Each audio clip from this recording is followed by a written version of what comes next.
one nation, under God, indivisible, with liberty and justice for all. Sorry about that. Just wanted to get your attention. Councilmember Collings? Here. Councilmember Klur? Here. Councilmember Stackfleth? Here. Councilmember Redmond? Here. Mayor Globman? Here. Okay. Moving on to item number 3. Any special presentations or announcements? I don't think there are any for tonight. We will now move on to item 4. This is public comment, where if anybody would like to speak for 3 minutes on any subject not already on the agenda, then please step on up to the microphone, say your name and where you reside. And for first-time commenters, I will track your 3 minutes. When the light on my desk turns yellow, you have 30 seconds remaining. When the light turns red, your time is up.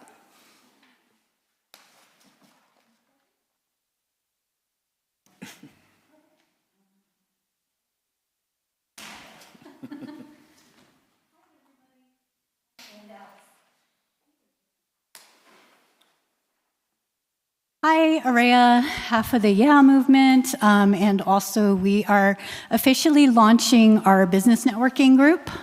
We have our first event this Thursday at Clandestino, so we're inviting all business owners to be aspiring, startups, nonprofits even. If you're in business or if you'd like to be in business in our area, you're welcome to join. There's no charge for admission to this event. Of course, it's always great if you can patronize the businesses hosting us. But we hope to make this a monthly to start off event to connect our business people, make connections, pass referrals, give each other advice. You know, business networking is really important. And we feel like personal connection is something that's very greatly needed these days. So yeah, we're hoping to start it once a month with the intention to grow it to twice a month. So you may have seen us, we've been walking around door to door at all the businesses for the last week or so. So we've met a lot of people. We've had a lot of great feedback. A lot of people are really excited about this.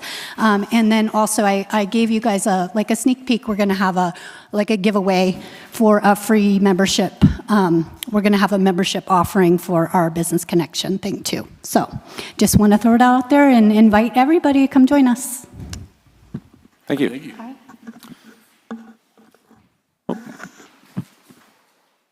Hello, my name is Anastasia. Hi, I want to talk about the Mount Shasta Bee, as well as the question of town hall.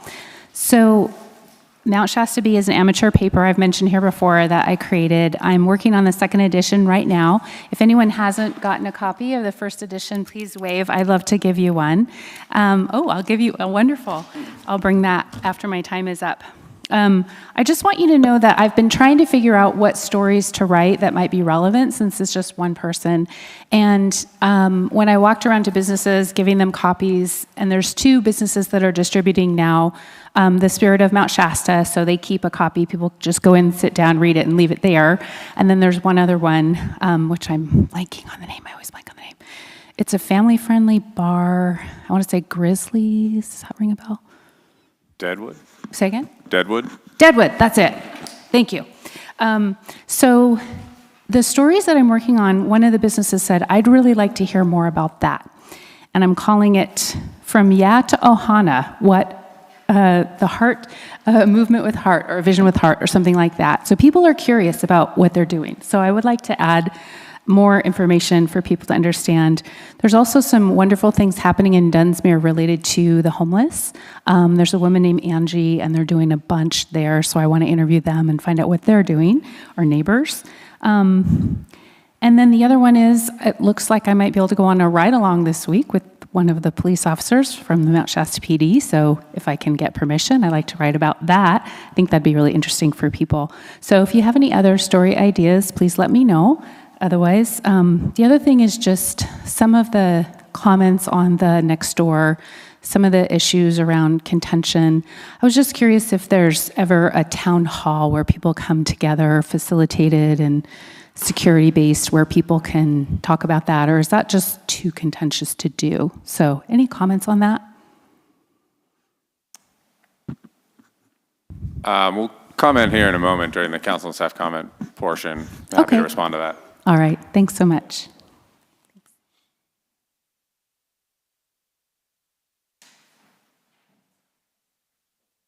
I'm Jean Nels from Mount Shasta, and I just wanted to thank all of the city staff and people, the mayor, that came out to the opening day celebration. We all agreed it was just fantastic. Thank you for your support and for doing that.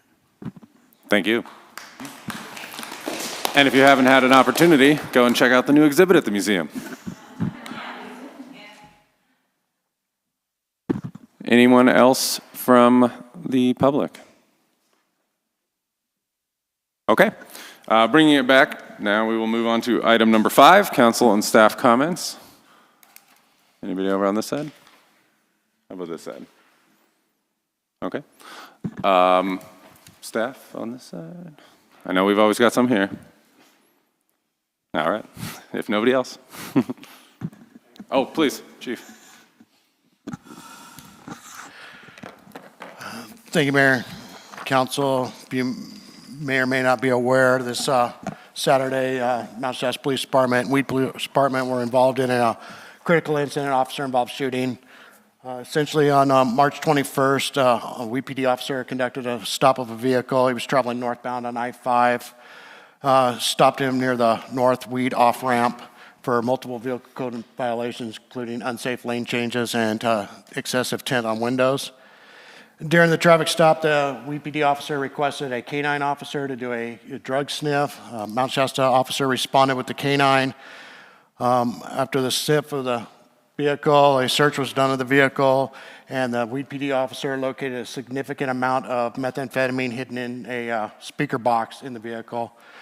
At that time, the suspect was seated in the front seat of the Weed PD vehicle. As the Weed PD officer approached the vehicle, the suspect produced a gun from his waist area, pointed it at the officer, and an officer-involved shooting occurred.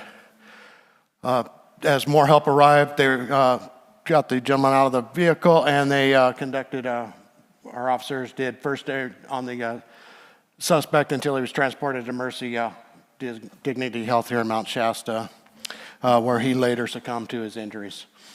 One officer sustained minor injuries during a fall during the incident, but there was no other injuries to law enforcement and no injuries to the public. There was a alert put out for a shelter in place. Neither Weed PD or Mount Shasta PD had any involvement, so if the citizens have questions on why they got that, they're encouraged to contact the Sheriff's Department, and they were the ones that put it out. The California Highway Patrol Northern Division, their major accident investigation team, which we have an MOU with, as well as our critical incident team, was contacted. The major accident investigation team, since it occurred on the freeway, it was the lead agency, and they're handling the criminal investigation. Both officers have been placed on administrative leave per policy pending the completion of an internal affairs investigation. The suspect's name will not be released by at this time, the pending notification of next of kin, and that will be done through the Sisson County Coroner's Office, so neither Weed PD nor Mount Shasta PD will be releasing that information. And if anybody has any questions or any information, they're asked to contact either Weed PD or Mount Shasta PD. We're very limited on what we can put out as there is a criminal active investigation going on. Chair. Oh, please. Thank you, Chief. Is there a reason that Mount Shasta was called? Does CHP not have a drug dog?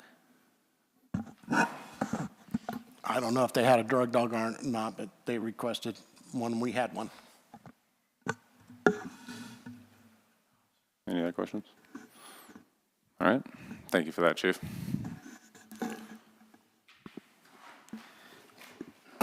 Thank you, Mayor and Council. I just want to give an update on the Captain Vela charges. He has resigned from his position with the city of Mount Shasta, so he is no longer on the books here. He did that under his own terms until he can figure out the outcome of what's going on from previous accusations, as well as we're working on posting the job description again to try to refill that position as fast as we can. Thank you for the update, Chief. Any questions? Okay. All right. Moving on. Okay, I'll try to make this moderately long. All right. So we, the prep for the summer for the 101st of the renaming of the city of Mount Shasta, 250th anniversary of the nation. We have a branding logo that we're all using at the city, at the chamber. Siskiyou Economic Development, Visit Mount Shasta is involved. We are getting a list of events together so we can get them on cardboard placards that businesses can put in their window and scan a QR code, and potentially looking into purchasing a banner sign to stay up, hopefully, over Mount Shasta Boulevard. I've got dimensions from Ken, and SEDC can put that together pretty quickly for us, and so stay tuned. We have an RFP written for the landing for master planning. It was submitted to Siskiyou Economic Development about a week and a half ago. It's now with the EPA. They need to approve it for us to tap into the remaining 200,000 plus. The RFP is written for not to exceed of $200,000, and so as soon as we get that okay, we will get it out on the street, and Brian and John Power and Mark and Nunzio DeSantis are coming back at the end of April. We're just trying to work out the details there.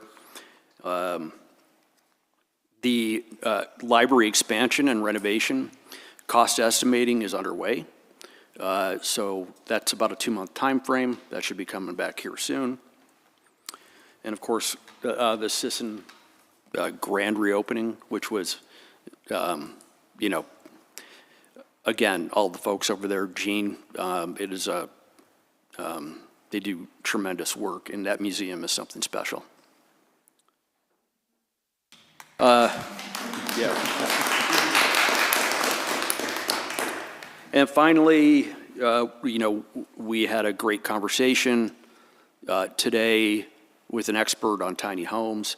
He's written a number of tiny home ordinances up and down, California, other states. We're looking at ways to tighten up certain aspects of the ordinance that we have on the books, to be able to call out the difference between certain types of homes, one that's stick-built, has insulation, same as any other home, modular homes, and trying to make a differentiation in the code about those that are off wheels and those that have wheels remaining. The idea is still to keep it that those tiny homes can't be moved more than once a year. And, we're looking to tighten that up to make sure that we're not creating liability and we're serving, a certain large segment of our population. Awesome. Thank you. Okay. I will address the questions.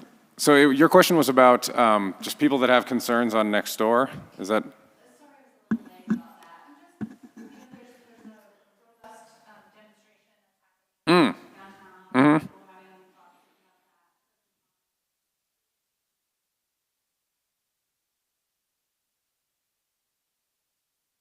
Oh yeah. Thank you.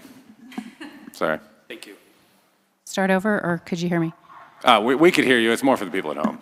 Okay. But you're good. Keep going. So just looking at the issues that are being addressed by local people and creating some contention through the channel of Nextdoor, and wondering, because even though the issues are national, the contention is local. And so I was just curious if there's a structure for town halls for people to come together, and I've facilitated some things like that in the past, so I could offer to help if there was an interest. So I'll just address that a little bit. I can't speak for everybody, but for me personally, I do pay attention to what's going on social media, but I generally choose to not engage heavily. I don't think as an elected official or frankly as a member of the public, I don't think a ton of good generally comes out of debating things on social media. So that would kind of be, but if folks, I have been doing a monthly Coffee with the Mayor event, which I did want to say I gave the wrong date for that at the last meeting. I said it was going to be tomorrow. I did not realize there was an extra Tuesday in March. It's just a long month. So that will actually be on March 31st. You're all good. It's on March 31st at Thrive at 9 a.m. So if folks, I realize that's after the event you are referencing, but if folks want to come and talk about things then, I'm more than happy to address any issues. And, one other thing to add, this isn't in stone yet. I need to make sure Parks is okay with it. But we're planning on another town hall related to the public safety tax measure on April 20th. And, as soon as that, hopefully will be coming tomorrow, and we'll get that out there. And, it is about the tax measure and to answer any questions. But those events you tend to hear about all kinds of different issues. And so that may be a good place to get it out. But you're right, I think it's a good idea. Just I think we need to, at least have 2 town halls related to the measure before November, so we can answer everybody's questions. But after that point, I don't, when we were doing the housing element, we held a town hall because there were a lot of issues, and I don't see any issue with holding another one. Thank you. And thank you for bringing that. To the chair. Please. And then public comment is also the place for people to come about, right Yeah. here. Yeah. And it's not usually an open back and forth dialogue that we have, but if there are enough concerns, we tend to get to those concerns at some point. So, yeah, that would be my suggestion if it's not a town hall centered around those specific issues. Thank you. Any other council or staff comments? Thank you, Anastasia. Okay. Moving on then to committee updates. We've got the Downtown Enhancement Advisory Committee, the Library Tax Advisory Committee, the Beautification Committee, and the Active Transportation Committee. Any updates? I don't.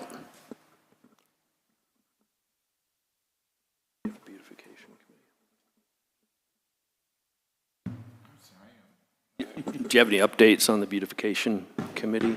No, I do not. Okay. No. Okay.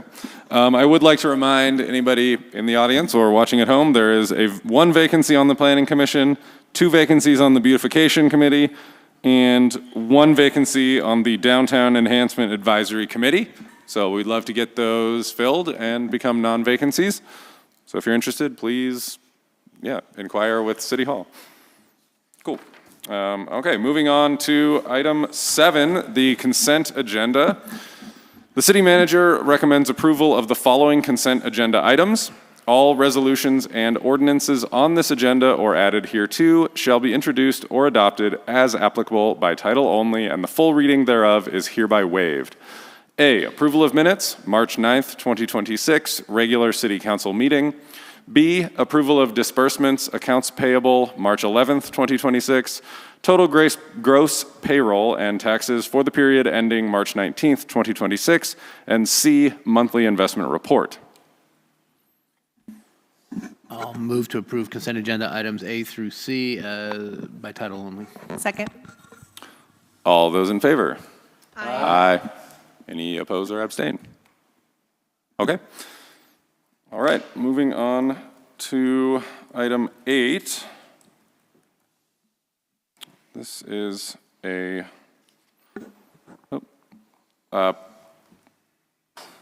8, sorry, background. First 5 Siskiyou has prepared a proclamation declaring April as Child Abuse Prevention and Sexual Assault Awareness Month and April 11th through 17th as the Week of the Young Child.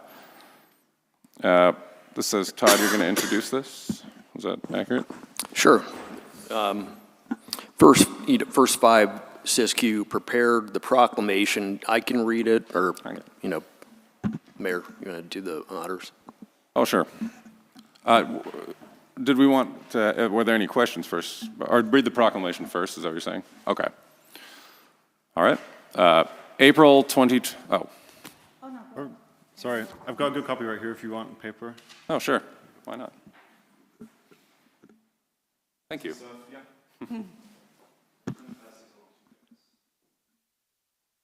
Thanks, Cal. Appreciate you. Right? Oh, yeah. Perfect. There you go,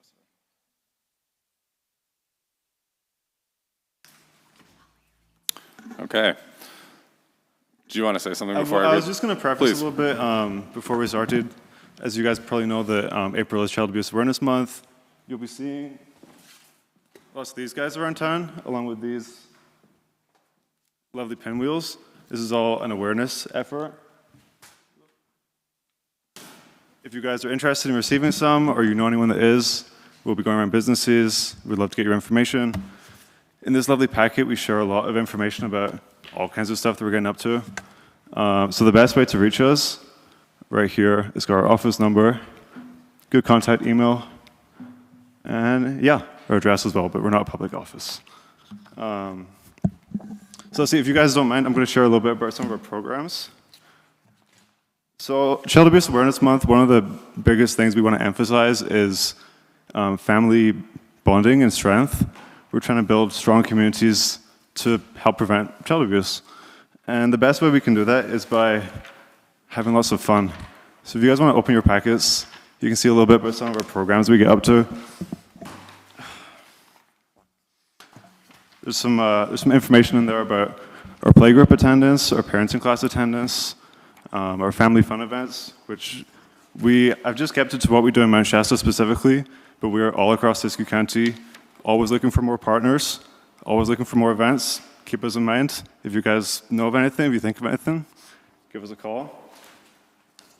We also do professional development trainings, helping educators, helping professionals expand their skills.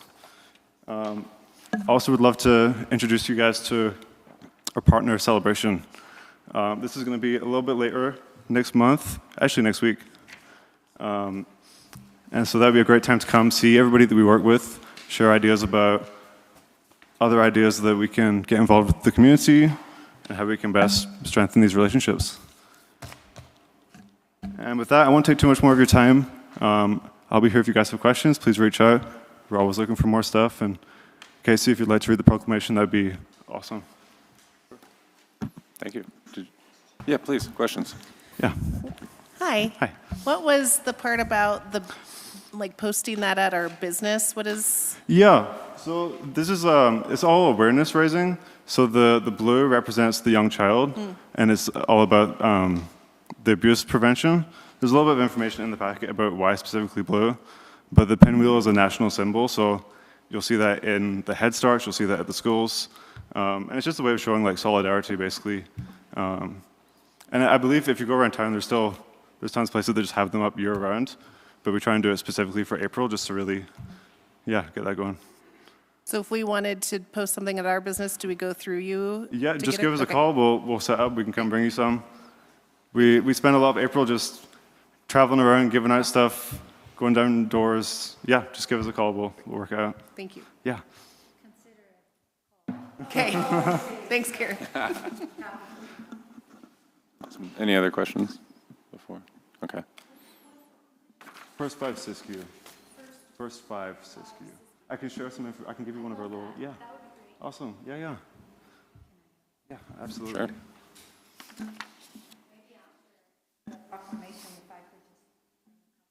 Certainly, absolutely. Okay. April 2026, the Siskiyou Child Abuse Prevention Council Collaborative Proclamation.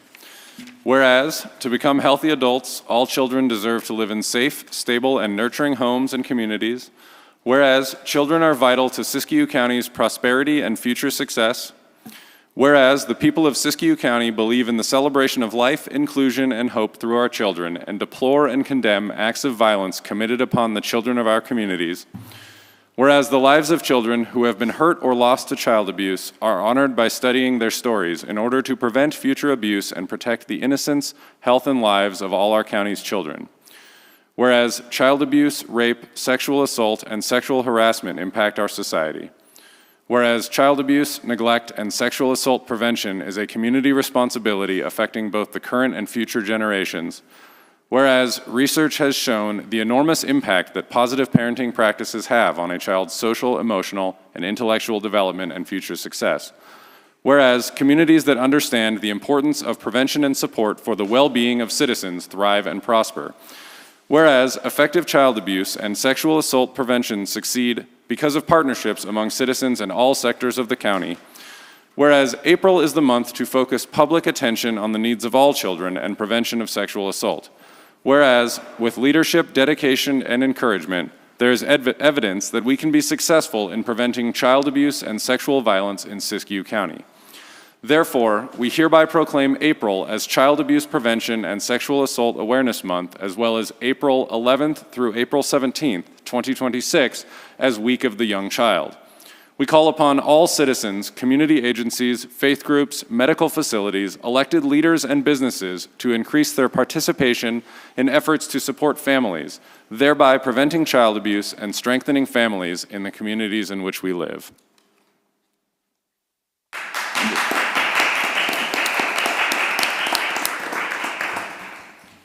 Thank you so much. My name is Karen Potts, and I have the honor to be the Executive Director for First 5 Siskiyou Children and Families Commission. Many of you know our work over the years and have been part of this.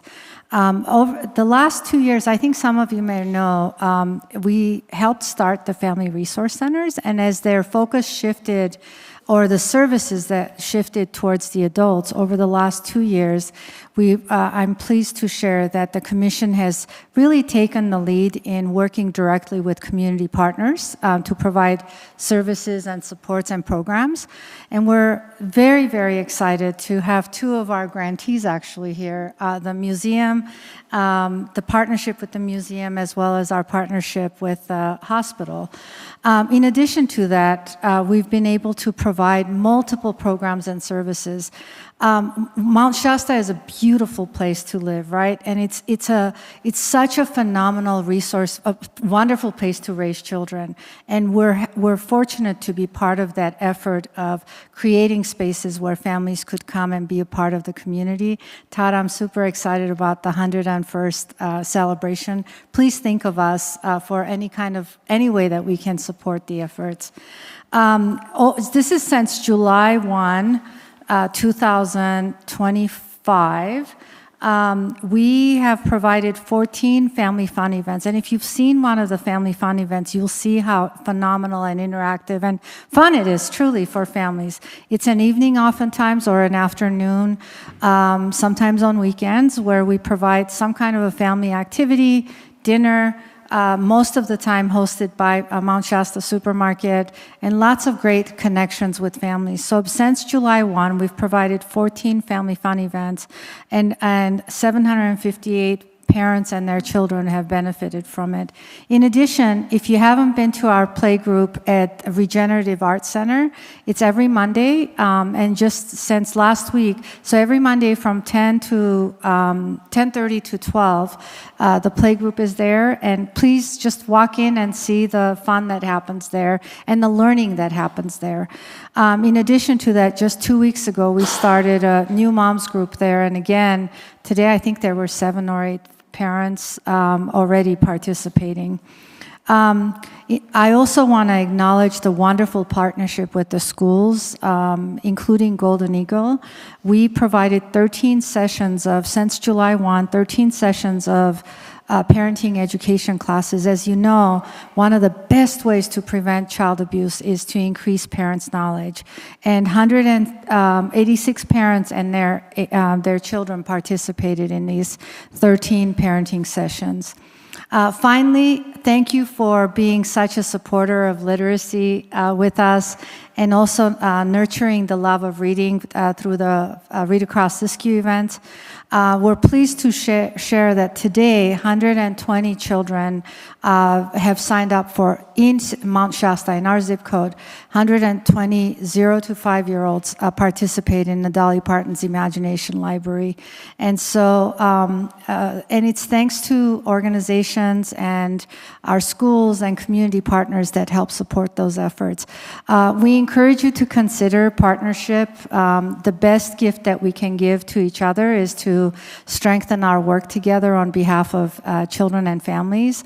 We're not a nonprofit, we're a special district, and however, we work with multiple organizations that leverage First $5 and show their budget, show us in their budget, you know, anywhere from $50 to whatever that we can do to contribute to the value of offering these programs and services. But most importantly, we welcome human resources. We welcome all of you as volunteers for any of these events.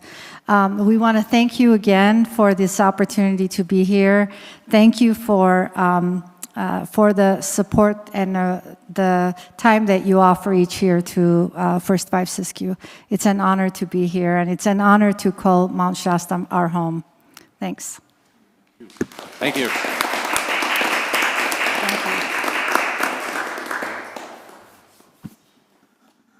Okay. Thank you. Moving on to item 9, the Sisson Heritage Day proclamation.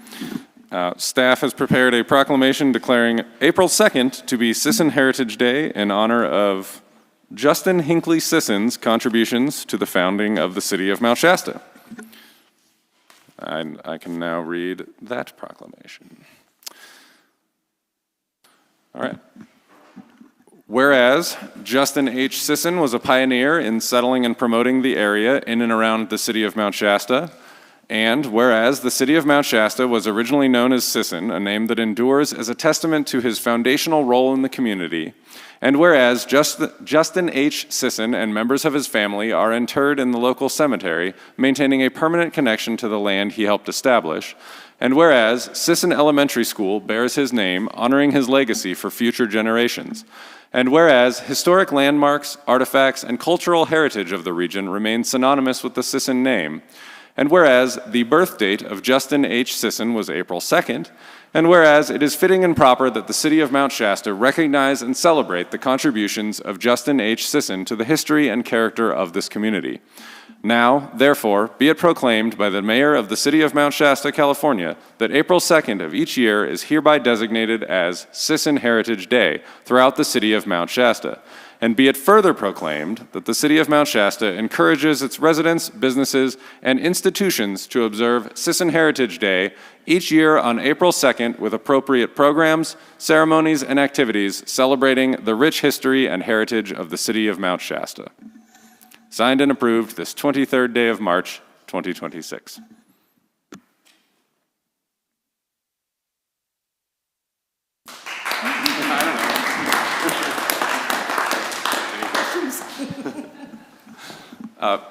Sure. Any questions up here, real quick? Okay, public comment, please. Please step forward to the microphone if you don't mind. Thanks, Jean. According to our records, this was done in 2018. Yes. It was. It's a Yeah. it's a reaffirmation, and Great. We love it. You know, we all thought this would be a good idea, especially Yeah. given the year Oh, that it thank is. you. It's wonderful. We are re-proclaiming it. All right. Okay. All right. We will move on to item 10. Unless. Yeah. So the next item is a proclamation of the City Council to proclaim April as Parkinson's Awareness Month. The request came from the Mount Shasta Parkinson's Disease Support Group. There are a number of people that I've spoken to in this community that are dealing with this affliction day to day, and thought it would be appropriate Sure. to have this proclamation. Okay. A proclamation number CCP-26-01, a proclamation of the City Council of the City of Mount Shasta to proclaim April as Parkinson's Awareness Month. Be it resolved by the City Council of the City of Mount Shasta as follows. Whereas Parkinson's disease is a chronic, progressive neurological disease and both the second most common neurodegenerative disease in the United States and the most rapidly growing globally, and whereas over 10 million people worldwide, over 1 million people in the United States, and well over 100,000 people in California are living with Parkinson's disease. And whereas the symptoms of Parkinson's disease vary from person to person and can include tremors, rigidity, difficulty with balance, walking, chewing, swallowing, and speaking, as well as cognitive impairment, mood disorders, and a variety of other non-motor symptoms. And whereas research suggests that the cause of Parkinson's disease is a combination of genetic and environmental factors not yet fully determined, even as 2024 saw the identification of a biomarker for earlier, more accurate diagnosis and the passage of the National Plan to End Parkinson's Disease Act to accelerate the search for a cure. And whereas volunteers, caregivers, nonprofit organizations, medical professionals, and researchers are striving to improve the quality of life for people with Parkinson's and their families through outreach, education, and greater access to resources, including Parkinson-specific exercise programs and care partner respite grants. And whereas James Parkinson, who was born on April 11th, described the symptoms most commonly associated with Parkinson's disease over 200 years ago, leading to the naming of the disease and the designation of the month of April to raise awareness. Now, therefore, be it resolved that the City Council of Mount Shasta hereby proclaims April 2026 as Parkinson's Awareness Month and encourages all citizens to participate in raising awareness, supporting research, and creating a compassionate community for those impacted by Parkinson's disease. Dated March 23rd, 2026.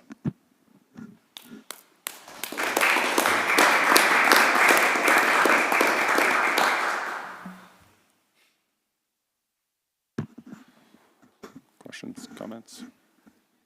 Okay. Moving on to item number 11. As part of the required CDBG closeout process, HCD requires grantees to hold a public meeting to present program results and, this was the Senior Snow Removal Program, or maybe I said that. To present program results and provide an opportunity for public comment prior to submitting the final closeout report. We have a report from Todd. Brandy's from Great Northern is gonna speak, but this is a grant that we've had for the last 3 years. We served a lot of people, and I'm sure Brandy will go into that, but it's the last year of the program. Unfortunately, snow did not bless us this year, but, the previous 2 years, we had, a significant amount, and we were able, as Brandy can attest, serve a lot of seniors. Yes, so Brandy with Great Northern Services, Community Development Director. So we have to, you saw me a couple of months ago to do for the grant application, and now we have to do one for the grant closeout.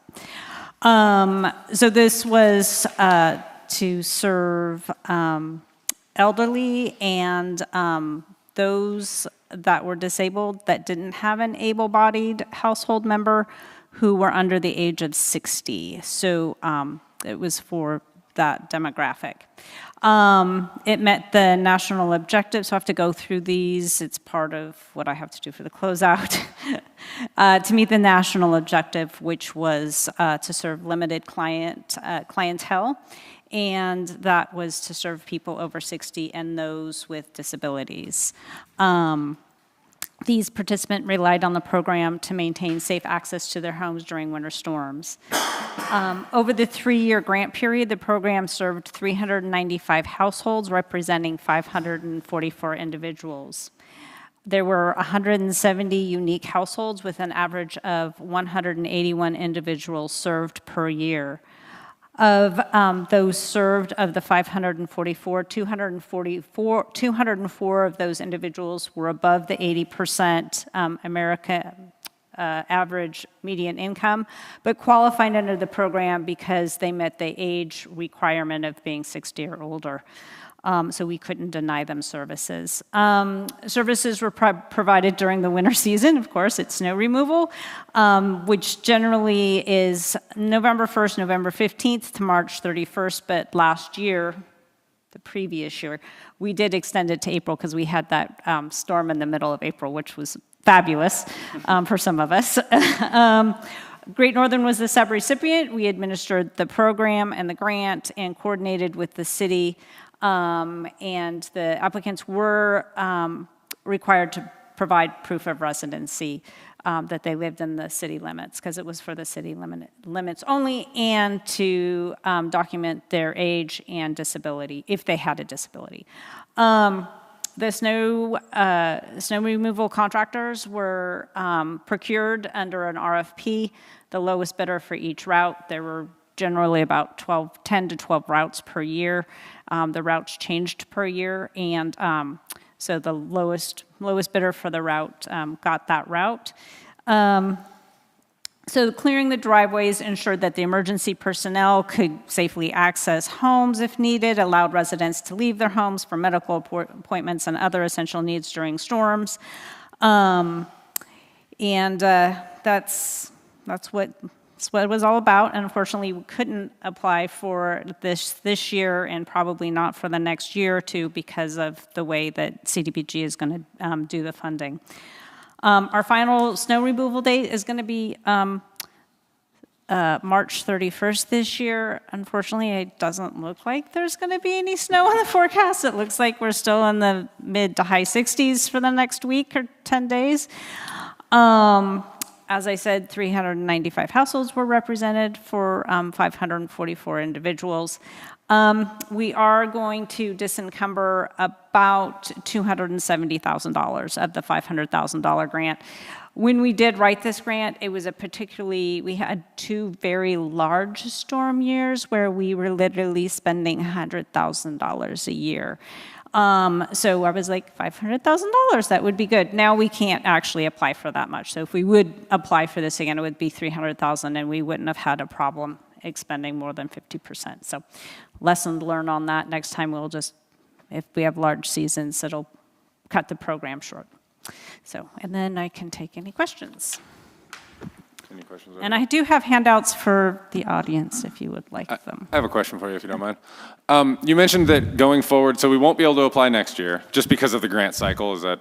Or? It's what HCD is doing, the state agency is doing, is that they're going to, from the state plan, I believe Kim is going to be participated in this last Thursday. The state was taking comments about the state plan. In their state plan for the 26-27 year is that they're proposing that only public infrastructure and public buildings and housing programs move forward in the coming year, in the coming fiscal year. So unfortunately, public services doesn't fit in that. And one other question too. You mentioned that when we are able to apply again, we won't be able to apply for as large. Is that because the program itself has changed, or because we didn't expend? No, it's the state limit. They've changed it to 300,000 instead of 500,000. So that's, I think a lot of people had been disencumbering funds from public services. So understood. Okay. Let's see. Anybody? Any public comment asking about this? All right. Thank you. Thanks, Brandy. Thank you very much. Okay. Moving on to number 12. Let's see. The background here, after developing a cost recovery methodology, staff is seeking further direction. So this is going to go over to our finance director, or Todd. Just an introduction. You know, we've had a working group meeting, which included the mayor and former Mayor Redmond, and a lot of work from staff, especially from Melissa. And, we, in putting this together, we have the all-in cost, if we were to recover all of our costs as a city. And, that was direction from the subcommittee, and so that's what Melissa is presenting tonight. Thank you. Thank you, Mayor and Council. As Todd mentioned, we were asked to go over and look at the fees for the city. The fees haven't been looked at in many years and were very segregated within types of fees. So we had an ad hoc committee that met several times.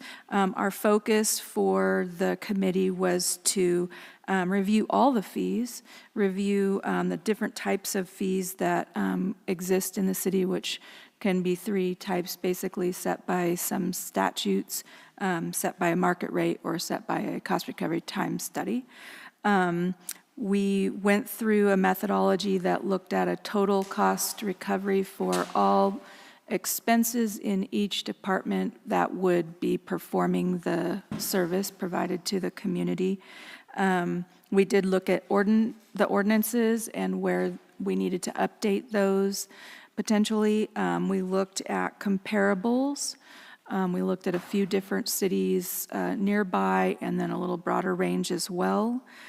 We did have a special meeting with the full council to review the methodology and the draft fee schedule, just to make sure we were on the right track to what we were, going to be moving forward. So we have included here the draft fee schedule.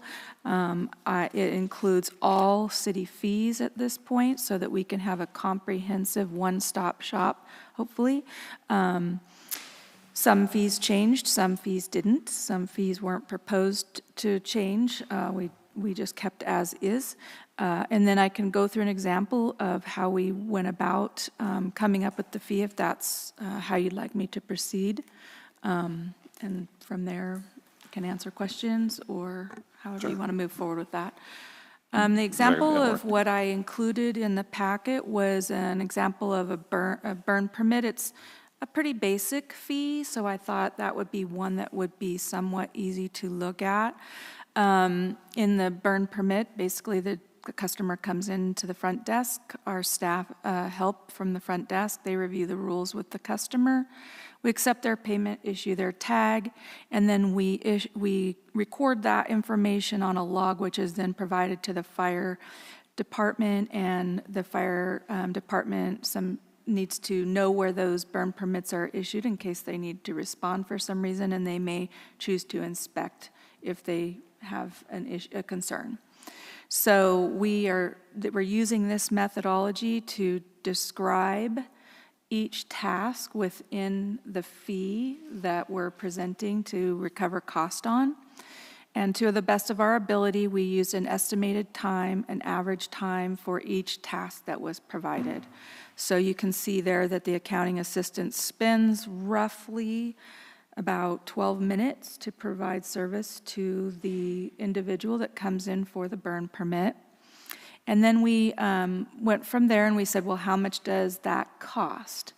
So I included in the packet the accounting assistant cost recovery methodology. We at the committee level, decided to use blended rates when we could, and productive hourly rates. So productive hours in a typical work year, you work 80 hours. I think people are mostly familiar with that. But obviously all of those hours aren't specifically productive. In other words, we have to take breaks. We have vacation time, sick time when we're not able to be productive for that job.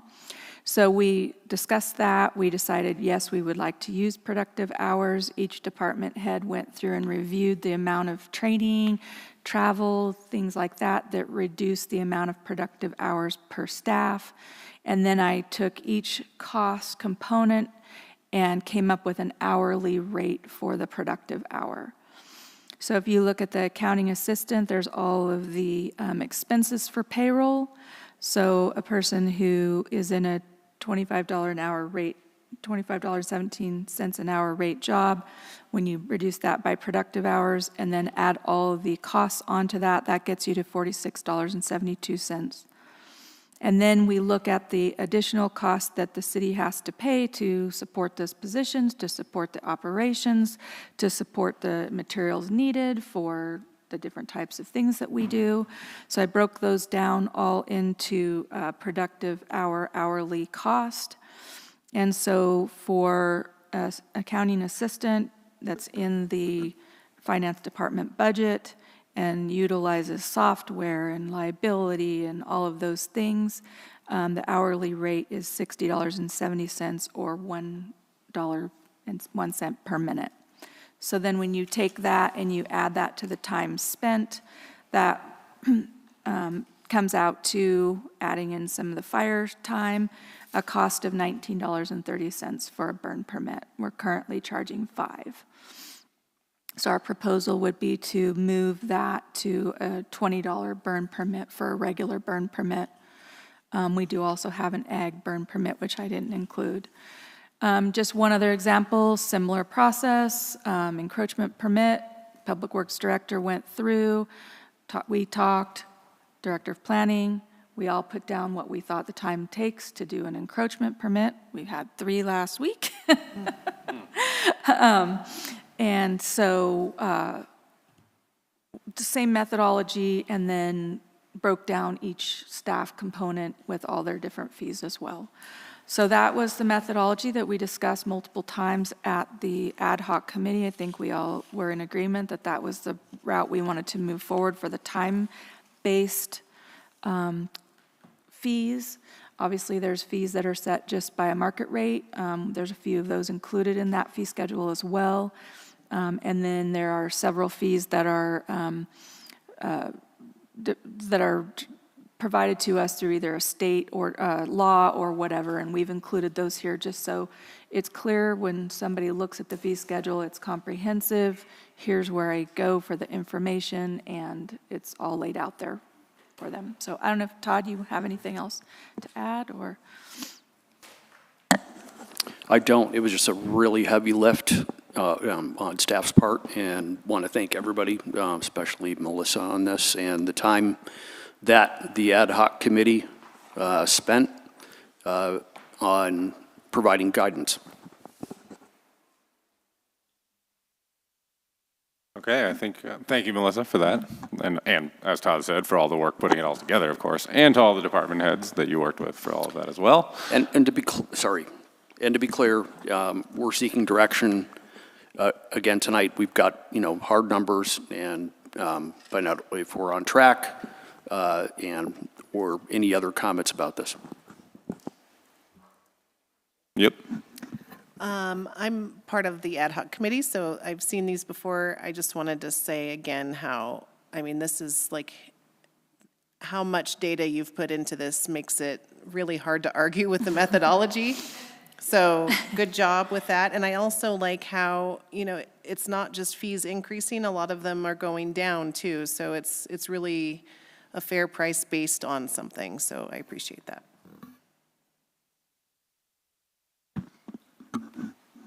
Oh, please.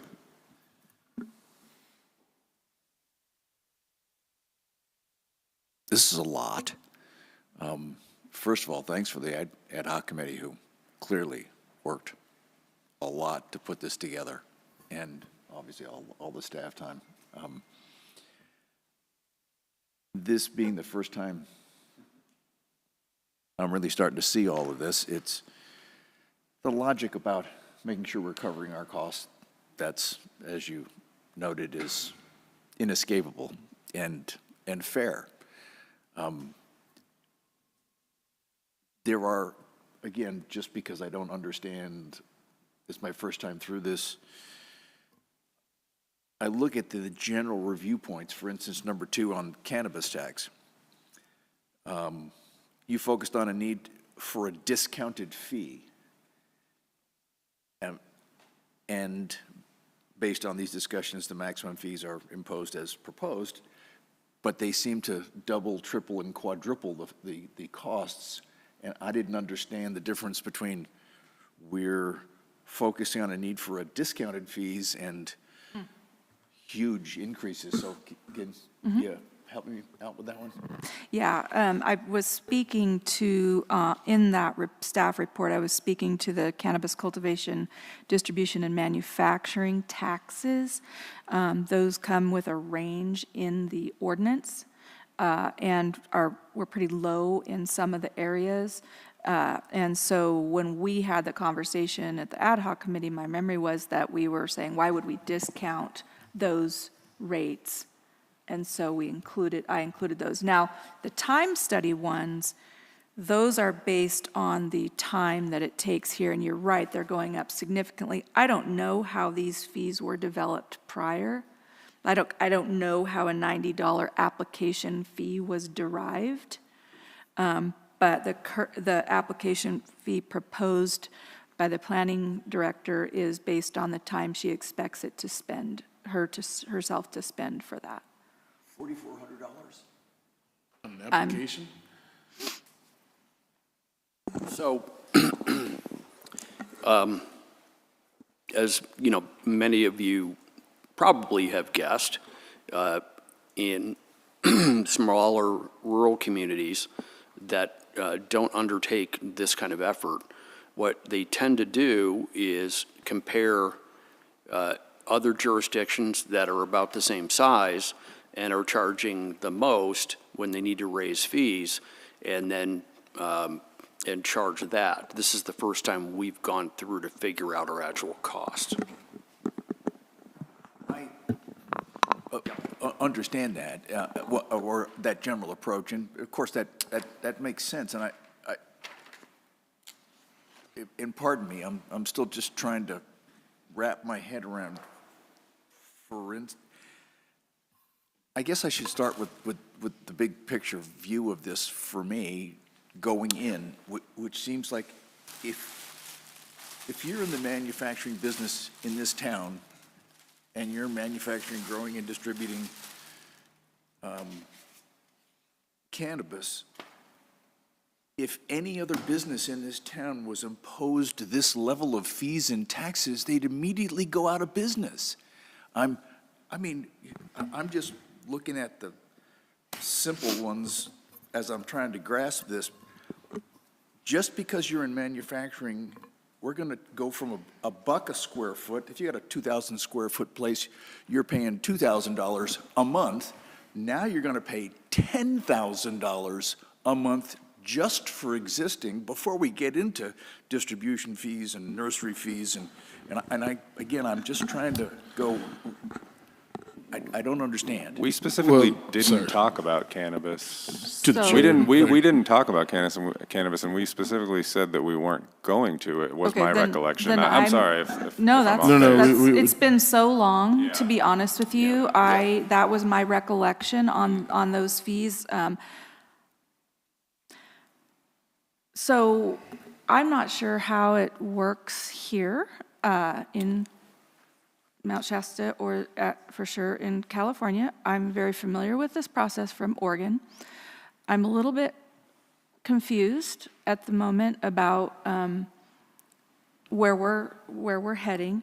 My understanding is that we do need to have a public hearing, so that would be where we would deliberate on the fees. And so I think that's where I am also looking for some direction. I'm a little unclear as to exactly where we're at in this process. To the chair on that point, if I could, just as far as these fees go, because this is all sticker shock on the cannabis part. We had discussed not doing anything to cannabis that way, let alone imposing from $90 to $44.20 that way, $4,420 that way. And I was hoping we were going to have one more ad hoc committee to go over this before we presented it to the public, to do a little line by line that way, because some of this is not what we talked about. And I was hoping that through one more ad hoc meeting, we could all get on board to make sure these numbers are in agreement before we do get picked apart by the public on a hearing. So, if we got to table this till then, or just still move forward with a public hearing, but whatever we got to do. But yeah, trust me, Jeffrey, these numbers are surprising to me from being there, because we haven't met all year. So I think we need to just meet one more time to all get on the same page together. We certainly can. I didn't understand we were having another ad hoc, but we certainly can. One of the things, though, that was clear from the start, at least from my perspective, is that the intent was to put out there what full cost recovery looks like for the city, and not that these are hard and fast, this is where it goes. This is a point where council, and we can take this back to that ad hoc, discusses what is a bridge too far. Because, the only business in town that could survive these kind of numbers is the crystal shops. So, we've been, making them, get them on board with it then. The rest of it, and I do want to reiterate, the rest of it, I do think, in terms of the methodology and stuff, I think it is solid as well. Just my recollection was the last meeting we hadn't touched the cannabis part yet, and I think but not disputing the numbers here. That being said, I think before we go to a public hearing, I think another ad hoc meeting, if Councilmember Redmond and the rest of staff are on board with that. Well, to the chair, just sure, go ahead. That way we can talk to Kim about these planning numbers around $4,400 compared to 90. That way to get a little better understanding on the math on that. So. Yeah, I think it's, while I don't actually dispute what those numbers are, it's less about the accuracy of them for me. They probably are accurate, I'm guessing. It's more about the businesses have been operating under a certain rate for X amount of time, as to Jeffrey's point, and to throw that at them. And we knew a lot of this was going to be that, but those ones in particular do seem, please. Again, I don't want to sound like I'm picking on this. I'm just literally trying to understand. We have, and help me understand, because I haven't kept up with this. We have 3 growing facilities in town, manufacturing facilities in town, and they're already here, and bluntly, there aren't any more licenses to add anymore. So application fees in and of themselves really aren't. I'd love to see Kim Fowler's, the planning director's numbers on how he went to 4,200 or whatever it is. But more concerning for me is the existing businesses we have here in town. And if I'm reading this correctly, and I don't know how to divvy this up. If you're growing cannabis, it's one rate for the flowers, one rate for the leaves, one rate for the plants, and then another fee for just having the facility itself that quadrupled went up 5 times from $1 a square foot to 5. Then you are also in the distribution business because you got to move the product out. So that went from 0 to 5% of gross receipts per month.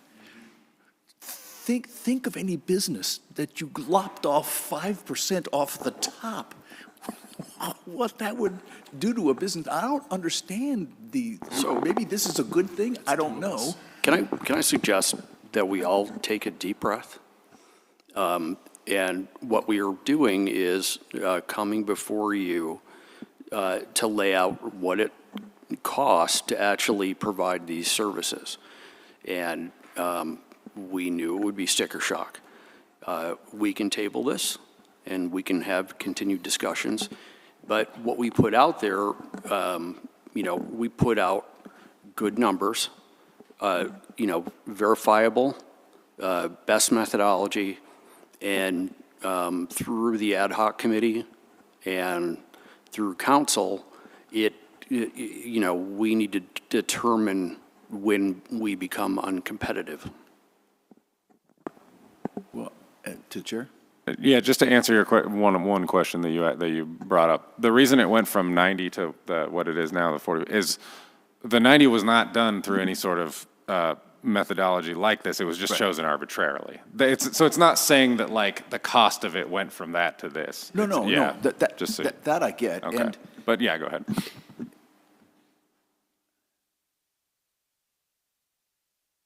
I just want to reiterate being careful, because I know there's a lot of work going into this, and we need to make sure we are covering our costs.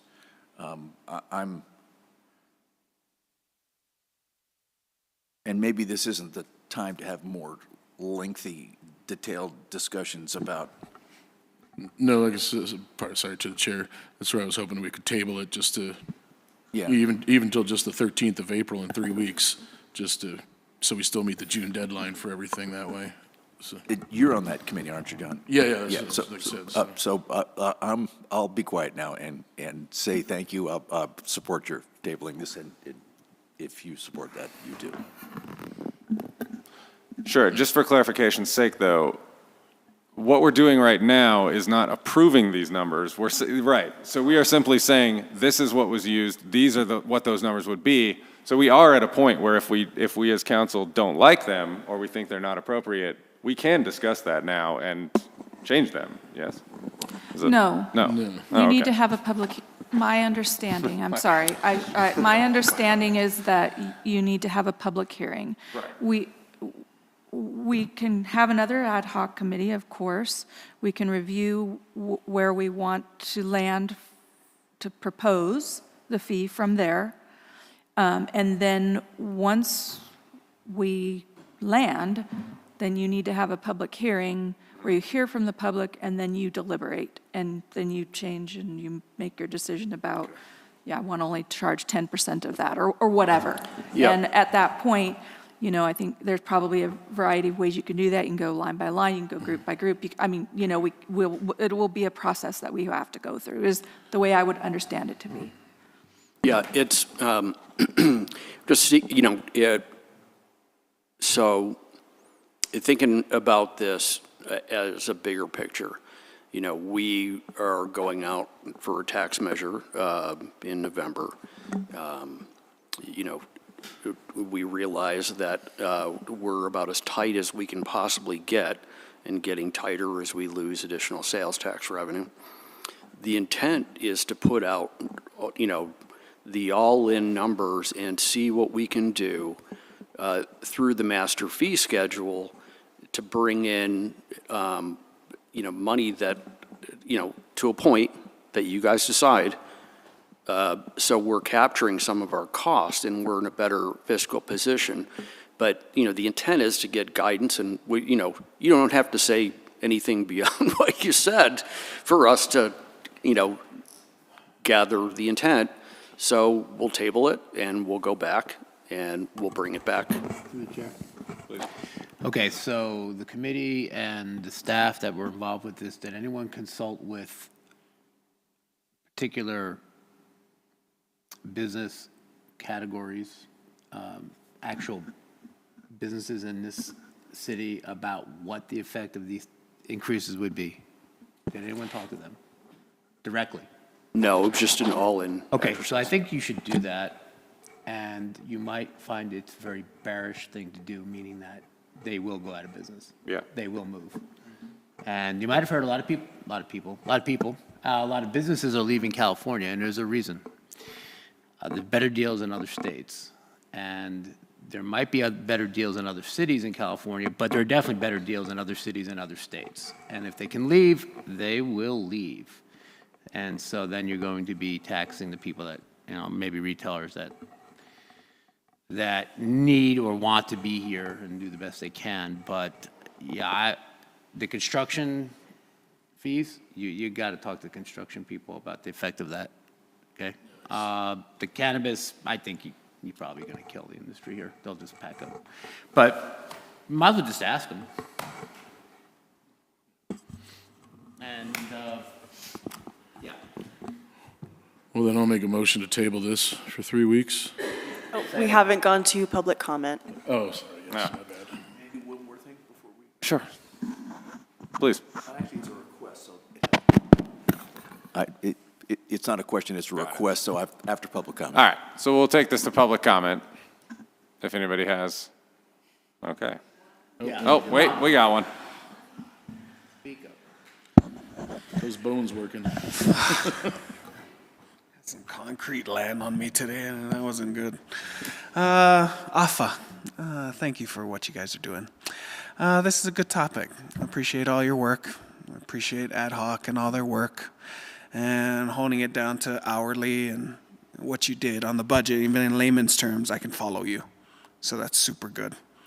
I know that we're just trying to get research together so that we can hit our costs, because I think our fee schedule for a long time was lower then, and we question mark mystery box of how we even came up with it. And so we're just trying to use math and saying this is what it costs us today. And then we got a couple of little bit more talking to do with ad hoc and revise a couple of the other stuff. And so overall, big umbrella, I think we're all heading in the right direction. Just overall, I think we're all doing really good.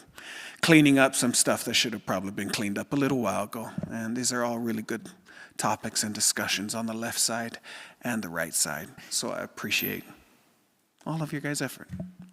And that's it. Keep it up. Good job. Thank you, Alpha. All right. Bring it back now for discussion. Jeffrey? Before we table this, just a request, if it can be met, which is a number that says, is in particular in the cannabis arena, here's the taxes our current fees bring in, and if we moved it to the proposed fees, what would the total number move to? So a kind of a before and after, so we get a frame of reference for what ballpark of change we're proposing, no matter what the ad hoc committee decides. We just have some idea of the before and after total picture. That's all. Thanks. Understood. So I'll make a motion to table this till April 13th. Second. All those in favor? Aye. Any opposed or abstain? Okay. Thank you very much for that. All right, moving on to item 13. And this is on page 61 in the packet for those looking. This is the approval of water and wastewater rate study. Staff has solicited a free proposal from Pace Engineering to perform a financial analysis and to study the city's water and wastewater utility rates. Ken? Or Todd? Todd will be presenting this. So knowing that we need to undergo a 218 process here soon for water and sewer rates, and it's been some time since those have been increased. We asked Pace to provide us a cost estimate for the completion of both rate studies totaling $60,000. And for the public, the intent here is, with a firm like Pace, is to come up with a number that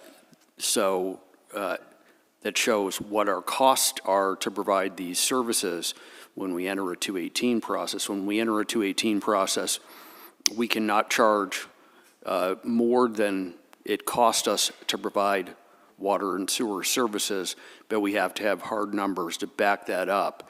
And, there's a long process where we inform the public of the 218 process potential rate increases, and within a 45-day period, we have to hold a public hearing. And, we can explain those rates then and beforehand at other meetings. But then those rates go into effect unless we receive a protest votes that exceed, the number of people receiving the service. Okay. Thank you. Ken, did you have anything to add to that? No? Okay. Bring it back for council questions. No? Okay. Public comment? Anybody got anything to say about rate studies? Okay. All right. We'll bring it back for discussion. No questions, no debate? All right, I'll move to authorize the city manager to execute a professional services agreement with Pace Engineering of Redding, California for the 2026 water and wastewater utility rate study update in an amount not to exceed $60,000. Second. All those in favor? Aye. Aye. Any opposed or abstain? Okay. All right, and moving on to item 14. Let's see here. This is a letter of support for AB 2517. Staff has prepared a letter of support for Assembly Bill 2517, which would provide for greater municipal involvement in the creation of fire hazard severity zone maps. Okay, so you know that the state fire marshal issued, new maps, and the entire city's now in an extreme fire hazard area. One of the things that this bill addresses is a lack of transparency and the fact from a number of communities that have said that it's clear that certain things had not been taken into account in terms of land use changes. It hasn't taken into account some lakes. It hasn't taken into account, larger parking lots. It hasn't taken into account places like Mount Shasta, which has a lot of wetlands and were built on alluvial plains.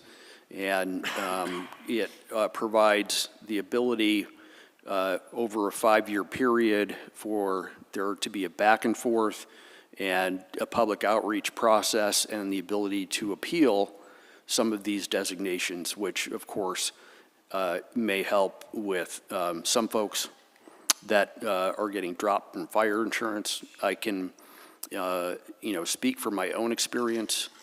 The new maps, I live in Shasta Lake. I have no trees within 200 feet of my house. And everything is trimmed down. I have a fire hydrant in the back, and I have a fire hydrant in the front, and I was dropped.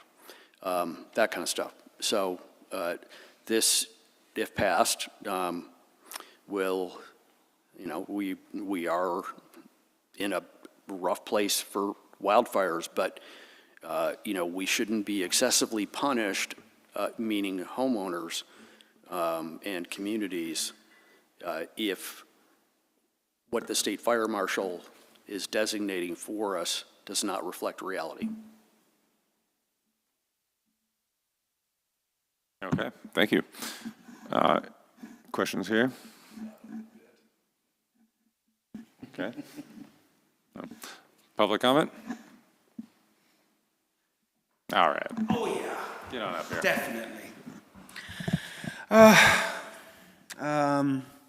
We are pushing really hard with alternative housing. We are pushing and growing. We probably have 5 friends right now that's really into that hempcrete and aircrete kind of thing, which is kind of fire resistant. Aurea just sent me over some other architecture that was organic architecture, building houses using concrete and almost building it into a hill. And somehow that's way more. So pretty much our whole future design of alternative/affordable housing is highly on top of fire prevention. Highly, highly, highly. And the biggest part here is that it's generational. the biggest problem. It could be a tiny house on wheels, which is about as fire insurance as you can make it, because you just hitch it and you leave. That's about as safe as you could possibly get fire insurance. And still, qualifying for grants with fire stuff, I mean, in my world, all of our college kids that's graduating cannot even afford a house unless you show proof of having fire insurance ahead of time. Period. We're screwed. That means our high school kids that's going to go into our college in weed. That means our elementary kids that's going into high school. And that's why I'm so passionate about the unspoken and the unheard, especially inside of this topic. So coming off a little bit emotional and passionate, but I am definitely for helping this discussion get better and get more customized, because it is, we got a lot of snow and we have a lot of water everywhere around us.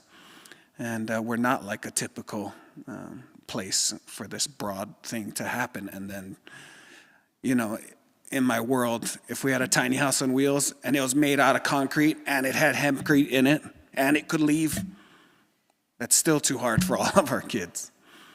And so I don't know what other options we can come up with, but we're trying to brainstorm options. So I am pro for this discussion to help our next generations, because they need it. Thank you. I appreciate you. Thank you. Anyone else? Okay. Council? Okay, I'm going to move to have the council approve the attached letter of support for AB 2517. Okay. All right, all those in favor? Aye. Any opposed or abstain? Okay. Item 15, an approval to award contracts for installation of EV chargers at City Yard. In 2025, the city obtained a grant funded by the California Energy Commission for $26,000 for the installation of level 2 electric vehicle chargers. Ken?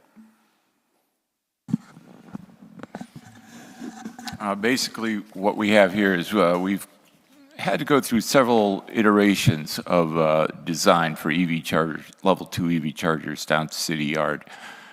We finally came up with a design that we could, and we went out to bid with, and we got numbers down below the $26,000 grant level we had. It's taken us a while to do that. We're ready to proceed. The Community in Charge state funding group had said tentatively we can get an extension until mid-May for this installation. I am just still working on trying to get that verified. I've reached out to them several times in the last 2 weeks and having a hard time getting a communication established with them. So what I'm asking the council to do is give conditional approval for us to enact these contracts for a total of roughly a little over $13,000, which is about half of the grant amount. And it would not be that we would not enter into the contract until we got verification from the state that we do have the extension. And the bigger picture here is, while we've got the grant money available, we're getting ahead of the state mandate that we move towards fleets of electric vehicles. Okay. Questions? This is conditional approval, just pending the verification from the state that we have the extension. Awesome. Sounds good. All right. No questions then. Public comment. Okay. We'll bring it back for discussion here. This side. Over here. Okay. All right, I'm going to move to approve the conditionally the contracts for the purchase of and installation of 2 Autel MaxiCharge Ultra AC dual port chargers.